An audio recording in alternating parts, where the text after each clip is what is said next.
rivals go head-to-head this weekend when the Pirates face the Cubs at Wrigley. Swing and a miss. He stuck him out. The pregame at 3 Eastern, first pitch at 4. Saturday on ESPN Radio and the new ESPN app. ESPN Radio. This is the Thundering Herd podcast.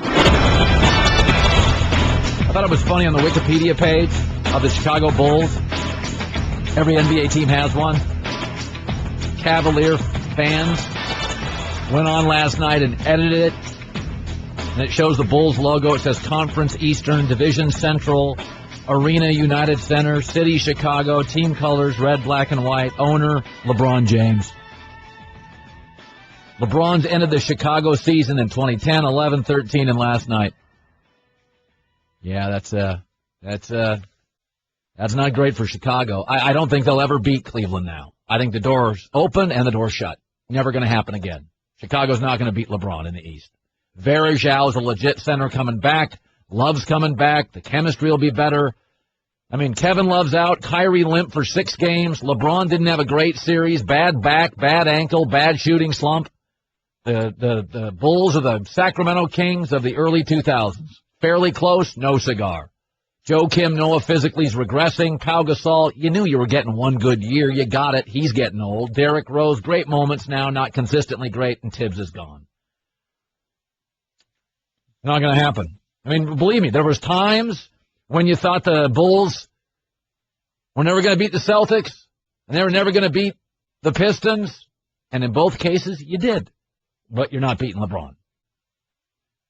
I would blow up the roster. Outside of Jimmy Butler and Mirotic, I'd blow it up. I said this morning, what about, it's a bunch of guys, and the overpaid, overstated value of Derrick Rose, who has great moments, but is not a consistently great player, doesn't dominate a series. Last night there was no energy. There's no energy in that series. This is your future. It's your career. It's your biggest game. Zip. And the gap between Cleveland and Chicago is going to grow. You know, it's really funny because this morning, what we do before we do a show is we come in and argue about stuff. And everybody was like, you can't trade Derrick Rose. He is the city. I'm like, really? I've been to Chicago. My wife's from Chicago. You want to know what Chicago is? It's windy. It's tough. It's the 85 Bears. It's steakhouses, the Mercantile, the Air Show, frigid Lake Michigan, gangsters, Mike Ditka, beer, tight roping without a safety net. That's Chicago. You know what Chicago is not? 131-pound, brittle, meek point guard, and he only weighs that because all the metal and titanium in him due to the surgeries. That's Chicago. You go look who the city to this day still loves. Those Chicago Bulls teams who were tough and physical. The 85 Bears who were tough, intimidating, and physical. They like Jonathan Tays, tough guy. They like Ditka, Urlacher, Butkus, Pippen, Rodman, Jordan, all those 85 Bears. They like tough guys. Come on. Derrick Rose isn't the city. Give me a break. Even after the game, he comes across, it's his personality. He's loving and giving and wrap your arms. He always sounds meek to me. He always does. I told you we grew a bond together, with him being on USA Basketball, him coming out to LA actually to check up on me after my surgeries and I was working out there.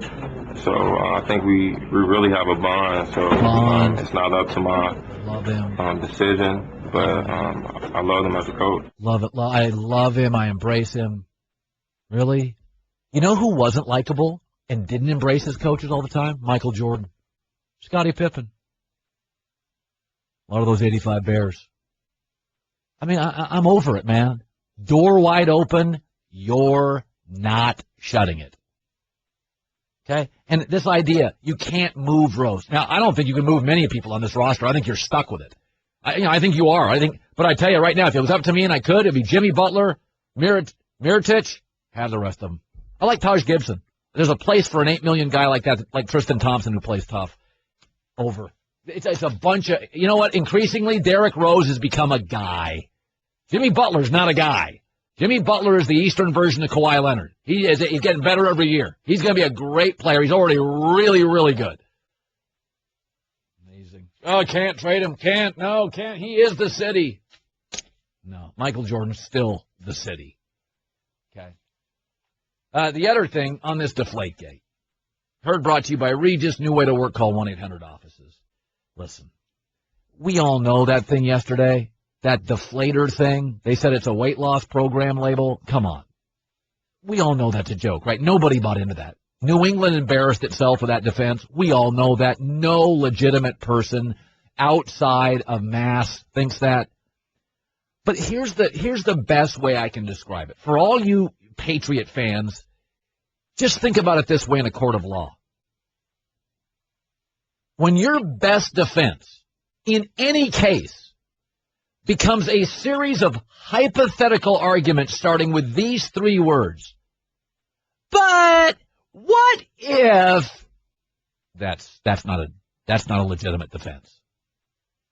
But what if I got one of those this morning from a kid named Ryan. He said respectfully, so he seems like a nice kid. He goes, what if Tom said, hey, I like the footballs at a minimum, do whatever it takes to make sure they're at a minimum. And that was all he said. Well, the texts tell a different story, that he was on guys, and he was asking if they were nervous, and the ball boys were saying nervous, and saying, I'm going to take it to ESPN. Just read the texts. Even if the texts were jokey, if your wife catches you joking with a woman saying, hey, just call me your personal masseuse, it may be jokey, but it says you're having an affair. Okay, as Lester Munson, a legal analyst for this company, said, between the text messages, between Brady and the staffers, the disappearance of the footballs in the moments before kickoff, the history of similar incidents involving Brady, and Brady stonewalling, it's pretty clear he was part of an effort to underinflate the footballs. Testimony that the report concludes was not plausible and contradicted by other evidence. The situation before the arbitrator, who will hear the appeal, is this. Brady did it. He was caught, tried to cover it up, lied about it. That's a 4-game suspension, at least 4 weeks. But I'm getting emails, and I mean loads of them. But what if hypotheticals that start with those 3 words is not a legitimate defense? Sorry. Sorry, Southie. Sorry, Scully. Sorry, Fitzy. It's not a legit defense. Boy, I'll tell you, last night, there were so many, if not referendums, there were so many things that happened last night that have been happening for years, and we don't want to admit it. I mean, last night in the NBA was a microcosm of the truth. It was just the truth after the truth after the truth after the truth about the league. And we'll tell you what it was last night. It was a fascinating night in the league. Not because of the scores, how the scores became unveiled. Want more of the Herd? The Thundering Herd Podcast. When I come into work every day, the first thing I do, and I've stated this before, you drive the bus, I don't. You tell me what you care about. The one thing you really care about is Deflategate. That my emails this morning, I just got 4 more. Blaine Crimmins sent me one. That's Michael Devine sent me one. Rick in Minnesota sent me one. Eric. I mean, it's amazing. I'm getting just all Deflategate. So you wonder why I talk about stuff. You drive the bus. It's what you care about. Okay, you're the customer. That's what you care about. And the other thing is the NBA. So I'm going to go back and forth on these, and then Le Batard next hour. Let me just say this. When it comes to the NBA, for years and years, one of my points of contention with NBA guys, and I would call them writers, broadcasters, even Bill Simmons, who I love. I used to make fun of Bill. I'm like, Bill, you're a smart guy. You keep falling for the same stuff over and over. The NBA is 2 seasons. So stop watching the regular season and think it means anything. All it means is we can judge your talent. But there are often all sorts of card tricks in the first half of the season, the regular season. Little guys can dominate. Offensive players only. Finesse guys. Sizzle over state guys. Very productive. Win awards. Unbelievable. Then playoffs start, and it's a different sport. Intensity triples. Bigger, stronger player wins. Both ends of the floor guy wins. Glue guys become really valuable. Nothing comes easy. Everybody's equally rested. It's a different sport. Football in November 1st and football in January 1st is the same sport. Hockey, in the end, intensity every night, even in the regular season, or you get your head knocked off. But basketball is different. Basketball is different. Players, especially the great ones, rest for the playoffs because it is such a daunting physical league. 82 games. You're burning 6,000 calories a night. You get back to your hotel. In most cities, the restaurants are closed. You can't keep up with the calories. It is exhausting. That's why NBA guys quit playing and they all gained 70 pounds, including Jordan. It is just a treadmill, and players save energy. And what you find in the NBA playoffs, you find out how good Paul Millsap is for Atlanta and how Tristan Thompson for Cleveland's a real player, and it's why LeBron likes him. And why finesse guys, Derrick Rose, crucial game 6, 14 points. James Harden last night. They sat him for the fourth, and the Rockets had their best quarter in 10 years. Blake Griffin, fourth quarter, no points. Clippers begged him to take over the game. He vanished. No points, couldn't hit a field goal, shot 0%. Dunk masters, volleyball stars, finesse guy, flashy point guards, wah, wah, wah. But LeBron, with Love out, Kyrie limping, regrettable coaching, limped with a bad back and carried his team. It was LeBron and the Fighting Deladovas. A tough kid hitting big shots. Never forget this about the Chicago Bulls. They made SportsCenter. Those guys were tough. They were tough. They got through the Pistons. They got through the Knicks. Those Pip and MJ teams were physically intimidating. All this MVP crap about Harden. Westbrook can't even make the playoffs. Harden sits in the fourth. Rose is a no-show. Hurt, ineffective, sitting. Did you see who Kevin McHale had on the floor in the fourth last night in the biggest game in a decade for Houston? Corey Brewer. Tough. Plays real defense. Trevor Ariza. Tough guy, plays real defense. Jason Terry, rings. James Harden, hey, here's my sign after I score. Shoot a bunch. Whatever that goofball thing he does. That's playoff. And did you hear LeBron after the game talking about the Fighting Deladova? He grew up playing rugby, so he's the toughest guy on the team. He had a magical shot in the tournament, if people remember. Man, he's just a guy that works extremely hard. And he played rugby. Tough guy. So people fall into these traps, these NBA guys. James Harden MVP, name a series ever when he dominated it defensively, made other players better. He sat on his can last night in the fourth. I mean, oh, God, here's another one. Derrick Rose, you can't trade him. Warren, go ahead. You know, Colin, I absolutely love you. I think you're a brilliant guy. But let me just give you a little insight of why Derrick Rose is the heart of Chicago. Okay, Warren, I'm ready. Go ahead. Let's go, brother. I'm from the same neighborhood Derrick Rose grew up in Inglewood in Chicago. Chicago is one of the most segregated cities in all of this nation. Yes. I came out of that neighborhood. Yeah. I'm an international attorney now. Now, let me tell you why he's the heart. Derrick has done something that Jordan didn't do, Pippen didn't do, Phil Jackson didn't do. He's brought the communities together. He's brought Humboldt Park, the Latinos, the blacks, the whites, north side, west side, all together. He's giving money to education. He's talking about the crime in the city. This is why he's the heart of the city. It's not even basketball related. It's related to the fact that he's doing community service. And when you talk about tough, Colin, you wouldn't survive 2 seconds in the neighborhood we grew up in. So all these people talking about how tough these players are, I'll tell you tough. But by the time I was 11 years old, I saw 3 people get their brains blowed out in front of me. That's the neighborhood we come from. That's the poverty where we come from. And when people say that this kid isn't tough, let me tell you something. If you make it out of that community and not be in jail, dead, or in a gang, You got some balls about you, buddy. Now, first Trust of all, me when I tell you that. Now, first of all, you're a great caller. I love this. I know Chicago well. Wife is from there. It's one of my favorite cities in the world. I mean, it goes up there with London, San Francisco. I love Chicago, and I know it. I know the revitalization of the city. I know it very, very well, and I've got friends there. I do that. I'm not bashing Derek's background, but you talked about all this stuff he's bringing together. You know what he's not bringing together? The basketball team he plays for. And that's great about the city, Warren, and you're probably right. I mean, you are right about the city's history. But in the end, his responsibility is not a social one. It's a basketball one. And he wouldn't get on the phone for LeBron James to bring him to town. And he wouldn't get on the phone with Carmelo because it's not my job. He's not bringing the team together.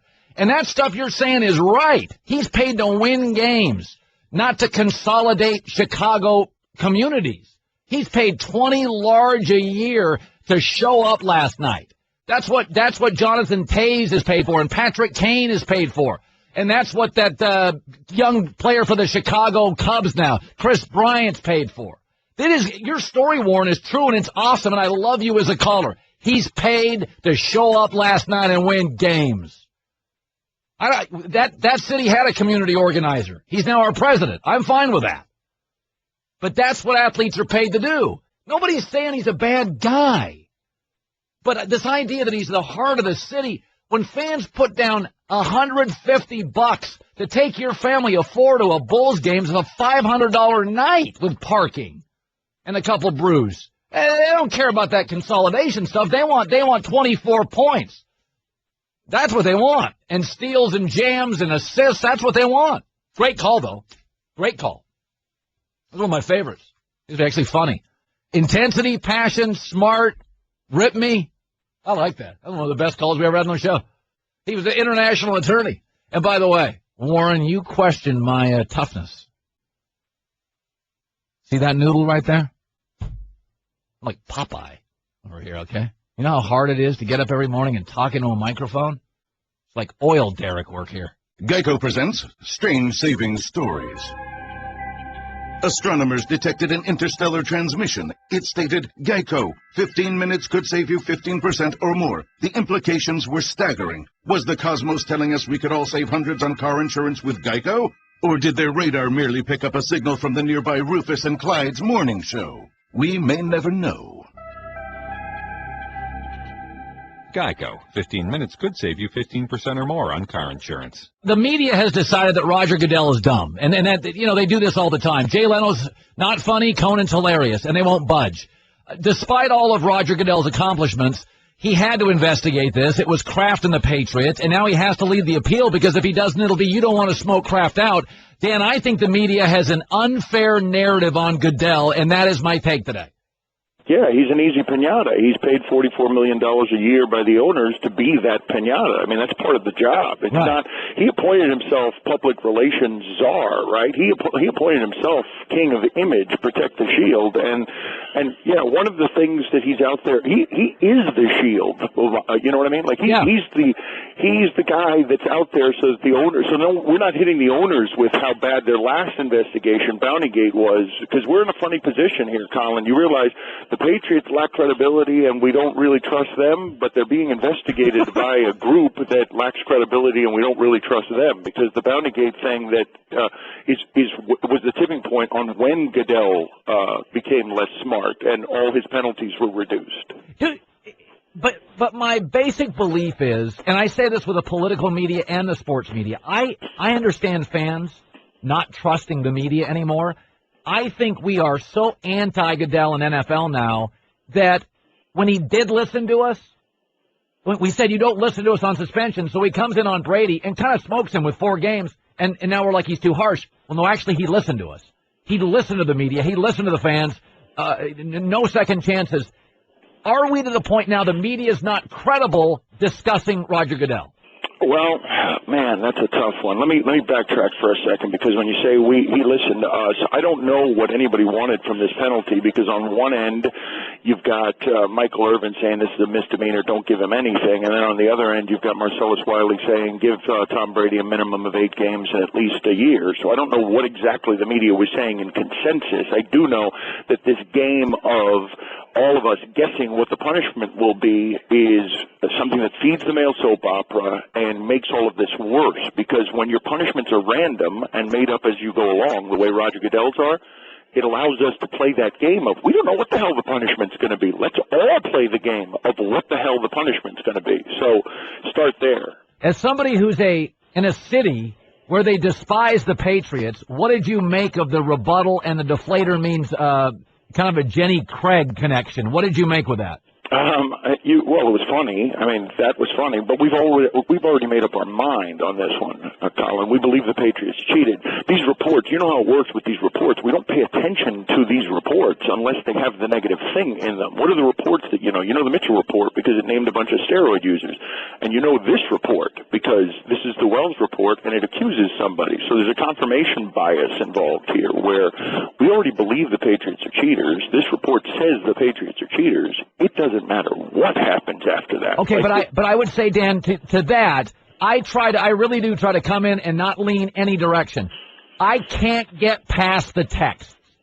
I can't get past them. All the other stuff, I said, even if they're jokey, if I was having an affair on my wife and I said, joking to my mistress, hey, just call me your personal masseuse, it may be a joke, but it shows I had an affair. I can't get past the text.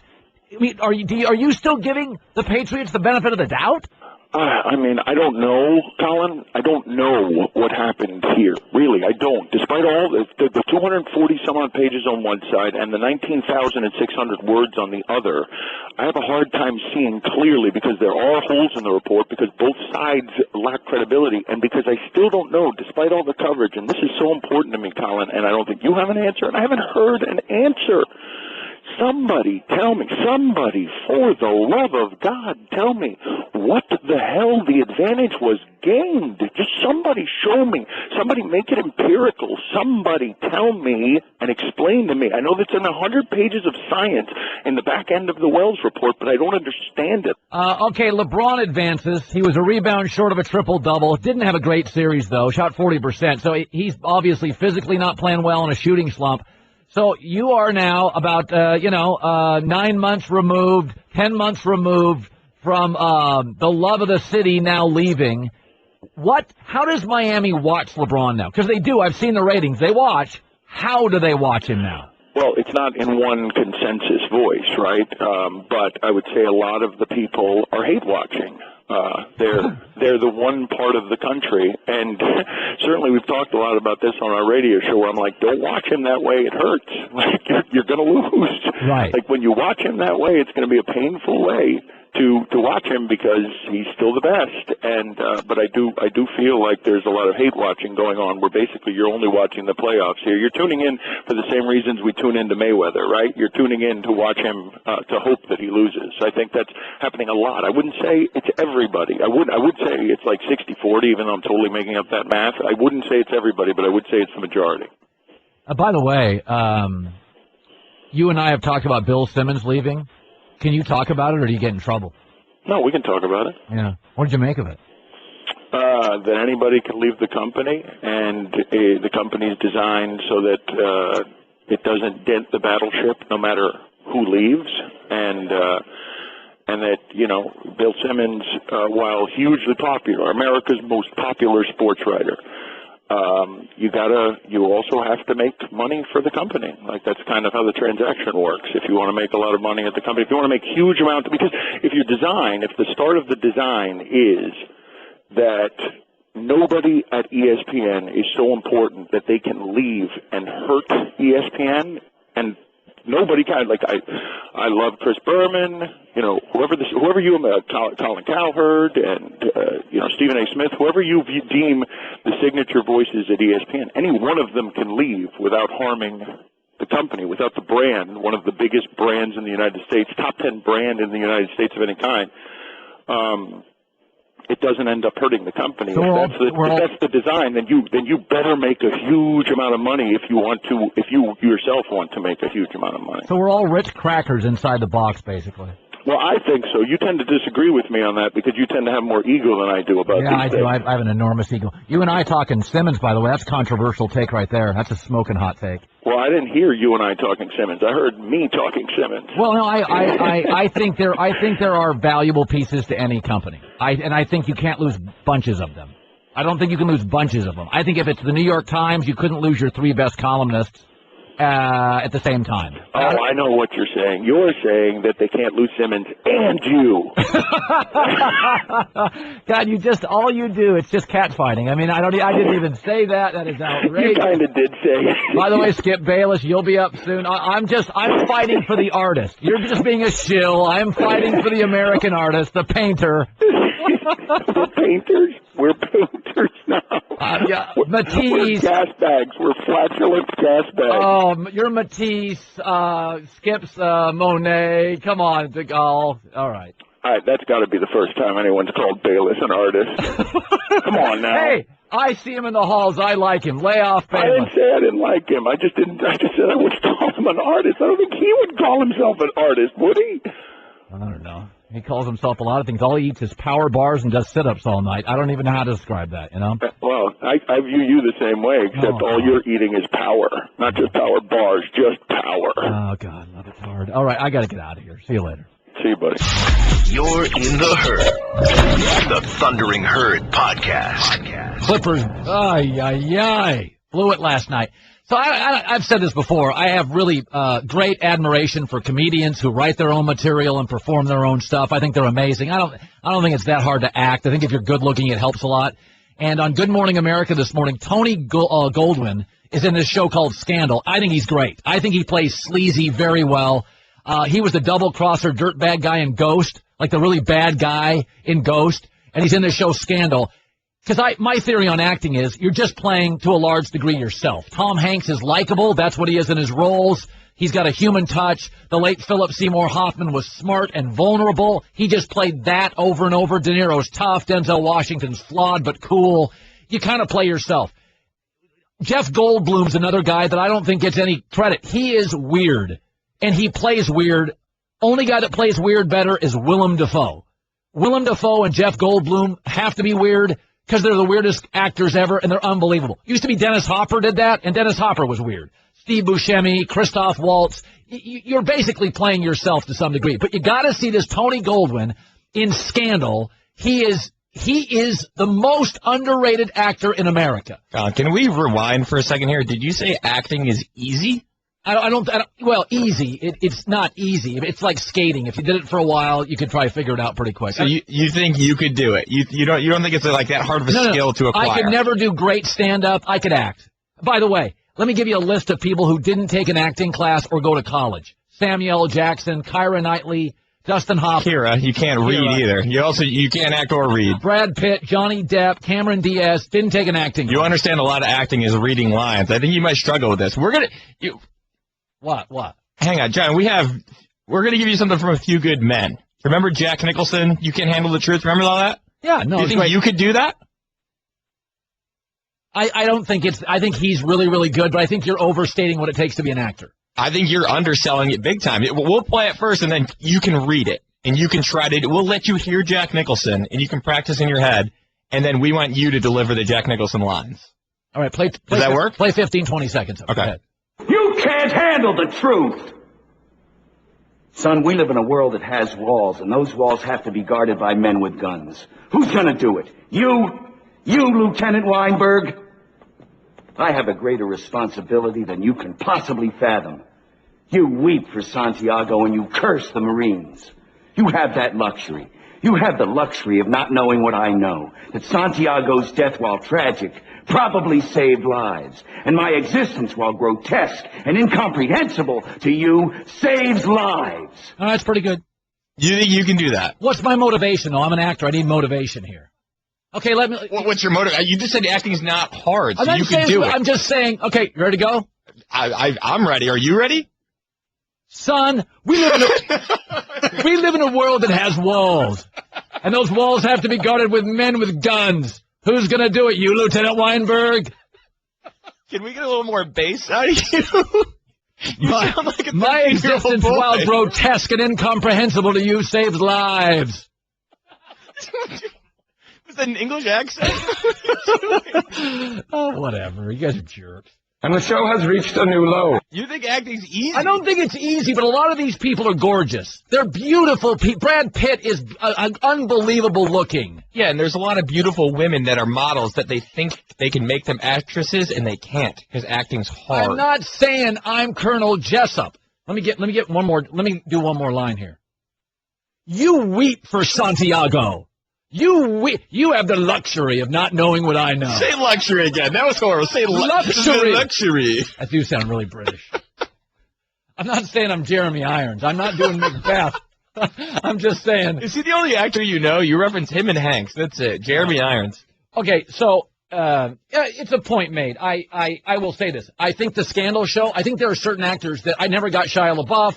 I don't get John Hamm. There are certain people like Steve Buscemi I think is unbelievable. And I think Jeff Goldblum is so good and so creepy. And I think this guy on Scandal's unbelievable talent. I think Ray Liotta doesn't have to talk. He totally owns he literally owns the scene.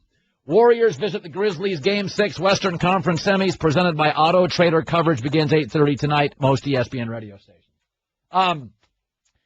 My takeaway last night in the NBA unveiled so many truths about the NBA is that all season long we argued about, who's MVP and who's MVP, and everybody downplayed LeBron James. And I said he's the executive of the year, he's the coach of the year, he's the player of the year.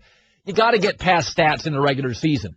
When it comes to the playoffs, they're different than the regular season. The NBA is two things. The one thing is the regular season where finesse guys and scorers only and one half of the court guys can flourish. And then there's the playoffs where tough guys dominate. Go look at what Houston did last night. Go look at what Kevin McHale did last night. James Harden, your MVP, sat the entire fourth quarter. All you NBA writers arguing he's the MVP, sat the entire fourth. And the Rockets had their best quarter of the year. Trevor Ariza, tough guy, plays defense. Corey Brewer, tough guy, was on the court. Jason Terry Rinks. James Harden, your MVP. Houston was better without him. When are the Warriors better without Curry? When are the Cavs better for long stretches without LeBron? Let's start with never. And the NBA writers are too close to the forest to see the trees. They fall in love with regular season stuff. And they fall in love with finesse guys and Derrick Rose and Westbrook and jumpers and ESPN and highlights. That is not what makes a great player. That's what makes a player who has great moments. You go look at these NBA playoffs. LeBron James, bad back, sprained ankle, inferior coach, love is done, Kyrie's out and limping, carries them, dominates the Chicago Bulls roster. Pau Gasol is hurt, and Derrick Rose is virtually invisible. Invisible. So I think it drives me crazy when you talk about MVPs. It's not even close in this league. It's not close. He is the MVP. I always said this with Karl Malone. Well, he had a better year than Michael Jordan. Karl Malone never had a better year than Michael Jordan. Ever. Michael Jordan was more impactful every year he was in the league than Karl Malone. Well, Karl's stats. Stats don't describe the player. Dominique Wilkins scored 1 billion points. More than Chris Paul. Chris Paul decides outcomes of games. James Harden sat the entire fourth. Houston had their best quarter of the series. That's your MVP? You still going to argue for that? Come on. ESPN Radio, bringing you directly to the biggest events in sports. Center field, well hit, Hunter back, out of here! From opening day of baseball, Throw to the plate, safe at the plate! right through the World Series. For the third time in 5 seasons, the San Francisco Giants are the champions of the baseball world. Whether it's LeBron, Chris Paul, or Kevin Durant, when the NBA tips off, ESPN Radio is right there when a champion is crowned. Have a new world champion. The San Antonio Spurs are the world champions. And when the magic of bowl season arrives, ESPN Radio is your home for the new college football playoff. The college football playoff first national champion, the Ohio State Buckeyes. The biggest events in sports can be found right here on ESPN Radio. Go watch Scandal. Tony Goldwyn. He's really good. He really is. Shia LaBeouf, I don't get. Tony Goldwyn, Jeff Goldblum, I do. And Willem Dafoe. That guy's creepy. Willem Dafoe is unbelievable. He freaks me out. He weighs like 150 pounds, and he's the most frightening guy I've ever seen. He and Ray Liotta. Good to have you in the Herd on ESPN Radio. You know what would actually be a great segment? I would love to get an acting coach on and just do a segment one day. Just try to make me an actor. I'm fascinated by it. Why don't you stop talking for a while? Okay, anyway, let's talk about sports. So I'm watching LeBron douse the Bulls last night, and you know Tom Thibodeau's in some trouble, and we got into this discussion, and I thought this was very interesting. Tom Thibodeau's kind of one of those, you know, he appears to be one of these hard-headed, defensive-minded guys like Rex Ryan, and kind of a tough guy like Jim Harbaugh. And this morning, Stanzik says, well, is he more Rex Ryan or is he more Jim Harbaugh? And to me, you can play the tough guy act, but the tough guys in any industry that end up being stars, like Mark Wahlberg was a tough guy in Boston. What makes him a star is he's got an IQ, and he can understand. He has the self-awareness to understand there's limitations to being a tough guy. You know what I mean? I mean, even within tough guy industries, like the mob, the smart guy rises above the other dopes. Is that tough guy has limitations. There's a ceiling on tough guy. Defensive guy. We do it this way guy. I don't back down from anybody guy. There's a limit to that. And the guys, even in tough guy industries, that even in construction, got to be a pretty tough guy to sit in a roof all day. The smart guy rises above the other guys in construction, in football coaching, because they're all kind of tough guys. And the question is Tom Thibodeau of the Bulls Rex Ryan, who doesn't appear to have a second gear, who doesn't have the self-awareness to realize we're all onto his act and he makes offenses worse? Or is he Jim Harbaugh that's a tough guy but has the self-awareness to know what he's good at and what he's not? And here's Tom Thibodeau last night, and the Chicago media, give him credit, they went right after him. Are you going to be back? I know there's been a lot of speculation about your future here. Do you expect to be coaching this team here next season? Yeah, I mean, until they tell me I'm not, I expect to be here. So that's the way I'm approaching it.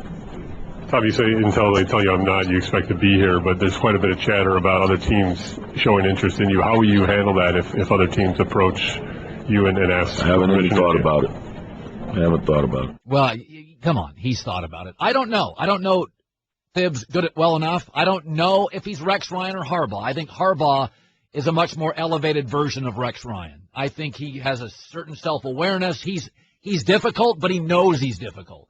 Rex Ryan's got a blind spot and doesn't really think he's got a blind spot. I mean, he keeps doing the same things over and over and over and over and over and over. I think Jim Harbaugh learned things at San Francisco and will elevate Michigan. Now, Tom Penn was on yesterday, and he said Tibbs is done just because he can't get along with his boss. I suspect, I don't know it, but I suspect that just the day-to-day relationship with your partner is so uncomfortable that it really doesn't matter what happens. You just don't want to go on with it anymore. This has been brewing and building by all accounts. There is a divide between the head coach and the general manager, the front office, and the coaching staff. The fundamental day-to-day relationship is so fractured that it's painful. You know, it really doesn't matter what happens on the court. Now, I don't know for a fact that's what's going on in Chicago, but I think it is. Yeah, I mean, there's nothing you can do about that. In San Francisco, let's be honest, Trent Baalke just did not get along with Jim Harbaugh. And it doesn't matter how good both are. If you go to work every day and battle with your boss, you're in trouble. I mean, you're in trouble. Dave, you're in the Herd on ESPN Radio. Dave, thank you for calling on a Friday. Louis Riddick last hour, always a smart in-studio guest. Go ahead, Dave. Hey, it's Steve. Hey, Colin, how are you, sir? Oh, I'm good. I'm sorry about that, Steve. Go ahead. That's all right. Yeah, calling from Jupiter, Florida, and Heat fan, and also about Brady. Besides that, you know, when I was a fireman, and there's two things you never came back from when you were suspended. One was drug test, and the other was lying. And it's just so disappointing. Although I'm a Dolphin fan, you know, I love watching Brady, so this whole thing's kind of disappointing. And as far as LeBron, I'm not hating watching. I was rooting for the Cavs to lose because I just don't think the Cleveland area kind of deserved him back. They had a picture of a guy buying a jersey in the store there, and I'm thinking, you know, how long before you burn it, you know? And I'm not rooting against LeBron, just pretty much against fans. Well, you know, Steve, my takeaway, thank you for the call. Fans are the same in Baltimore as they are in almost all the country. I would say this. There's two fan bases that are different than everywhere else, Miami and L.A. That's because they have a beach. they're not as passionate by and large. People in LA go, we lost, we've got another team, let's go to the beach. Let's go to the mountains.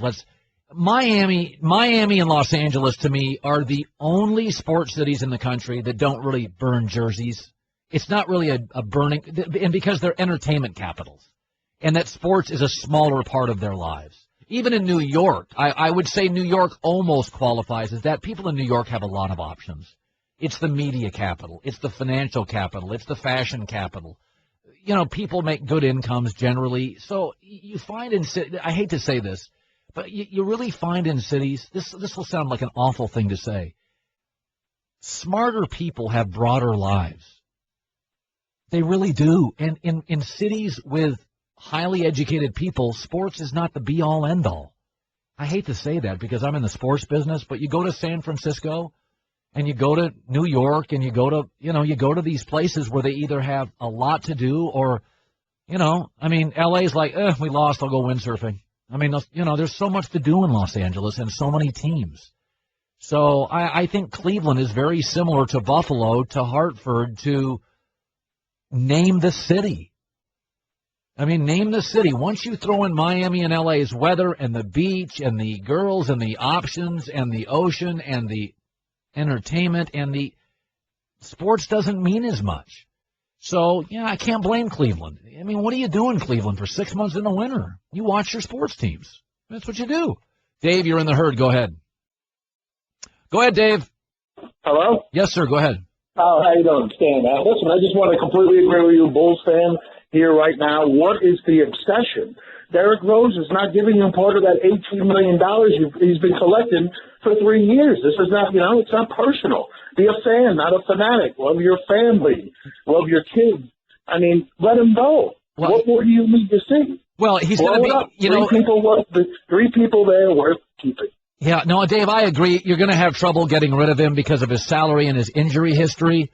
But one of the great things about sports, it emotionally grabs us by the throat, by the collar, and we can't, it's a huge part of my life and your life. And people get beholden, they buy jerseys and they name dogs and kids after them. We don't think rationally around sports. As I said in my first book, 2 things make smart men stupid: beautiful women and sports. And smart guys, I've had friends who are smart guys, and they just can't see straight with sports. They just can't see straight. It's the reality is, Derrick Rose, I would build my team around Jimmy Butler before Derrick Rose. I've said that several times in the last year. To me, Jimmy Butler's a bigger athlete. He'll be able to defend your best offensive player. You can't put Derrick Rose in your best offensive player. He can't help you in the paint. He's a 42% shooter. Colin Cowherd. The Thundering Herd Podcast. It was a historic win for the Rockets and a historic loss for the Clippers. Basically, Kevin McHale got a scrappy second unit in some instances out there. Corey Brewer, Trevor Ariza, guys who play defense. Blake Griffin, who was hot early, couldn't hit a shot. And the Clippers, who had a monster lead in portions of that game, a monster lead, lost all of it in the fourth, were outscored 40-15. And what should have been the best day and the biggest day in the history of the LA Clippers, they wake up this morning, and now they've gagged away home court advantage. They go to Houston for Game 7. Now, John Ireland's been in L.A. forever, and my buddy forever, voice of the Lakers for ESPN LA 710. So Clipper fans, oh boy, they don't like John Ireland talking about their Clippers. But I got to ask you, just as a Los Angelino, I think a lot of Laker fans actually deep down would like to see the Clippers win, and I mean that genuinely. What was it like last night in Los Angeles regarding pro basketball and the Clippers? The city is in shock, Colin. Nobody knows what happened. And by the way, before I get to that, Stanzik is right. You are the worst actor I think I've ever heard. You could not do dinner theater in upstate New York. And when you take a shot at acting, don't do Jack Nicholson. Don't shoot for the greatest actor of our generation. Yeah, that was a bad move. If you want to try it, do Jerry Seinfeld. Okay. Well, why did you go for Nicholson? I didn't. They did. I didn't go for him. They brought out Nicholson. Yeah, it's like me trying to compare to Mark McGwire in a home run derby. I was over my skis on that a little. Well, all right. So back to the Clippers. I mean, nobody knows what to say, Colin. I mean, I'm on the air. I do my show here a couple hours after you go off the air, and I'm still not sure what I'm going to say. I mean, they've had this series from the beginning. We all thought Houston was dead and buried. And last night when they were up by 19, the only thing that was left was the party. And Arash Markazi, who writes for ESPNLA.com, has a really good piece today about the Clipper curse, that before Chris Paul was here, everybody thought the Clippers were cursed because they would get moments like this and they would find a way to mess them up. But last night was more extreme, Colin, than anything that happened during the Donald Sterling era on the court. I mean, they had that game. I think most of your audience, especially on the East Coast, went to sleep. They were up 19 at 1 o'clock in the morning. I think everybody's waking up to you and saying, what the hell happened? Who would you blame? Or do we blame anybody? Was it just an avalanche of threes and jumpers? Is there something that bothered you, if you're a Clipper fan this morning, what you saw? Two things. One is that Chris Paul played great. He had 31 points. He had 10 assists. Yes. One thing they count on him for is and he's been this during the regular season, is that he is their closer, that if you get the game to the fourth quarter, he'll lock it down. And he's really been good at that. And I'm wondering where he was last night. I'm wondering that if that Rockets team realized that if they locked up Chris Paul, that nobody else would step up. I know you were talking about Blake Griffin and how Blake didn't score any points in the fourth quarter. He's had a tremendous playoff series. Yes. But Colin, I've heard you talk about this. I've always felt like you need to learn how to win as a group. If you study the NBA, those Bulls teams, lost to Detroit all those years before they finally got over the hump. Those Kobe and Shaq Laker teams lost for 3 years before they figured out how to get over the hump. And we all thought the Clippers were on their way to figuring that out. And this was stunning. Colin, I've been doing this I've been working in the NBA for 20 years. I can't remember a playoff collapse like that. Can you? In a closeout game? Not at home and not that way. And here's the thing. We all, as a staff, because I watched the first 3 games of the series, and I told the staff, I said, this series is over. It's over. The Clippers have better players. They play a little bit better defense. I mean, I don't know. I feel bad because I really believe this. I think the Clippers are fun. They're a fun team to watch and an easy team to root for with a bunch of shooters. I don't know. Do you think they can recover? I do. I know I'm in the minority, but I was just going to ask if you think this is over, because I think most people do. Here's the thing. They are 3-0 in the Chris Paul era in Game 7s, including the first year that Paul was here. They went up 3-1 against Memphis. They blew it and had to go to Memphis in a Game 7, and everyone thought they were dead, and they won that game. Last year against Golden State, with the Splash Brothers kind of coming up, they won a Game 7. That one was at home. And then we all saw what they did in Game 7 last 2 Sundays ago when they beat San Antonio in a game that everybody thought they were going to lose. So I do think they can win. They've got to get over the shock. I think it helps them that the game's Sunday and not Saturday, that they don't have to get on a plane today, fly to Houston, because I think Doc said it best after the game last night. I don't think they heard anything he said to them. Whatever he said in the locker room, can you imagine blowing that lead at home in a closeout game? You don't care what the coach says. Right. Nobody heard anything he said. So they've got to find a way to get over the shock. But I give them a real chance, Colin, on Sunday, especially if Chris Paul shows up. John Ireland, voice of the Lakers, 710 ESPN. Good talking to you, bud. Anytime, and stop acting. Thank you.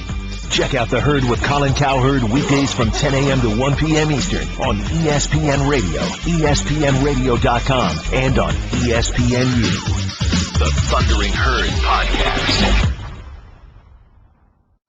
Two of baseball's best go head-to-head in interleague action when the Tigers head to St. Louis to face the Cardinals. That one is gone!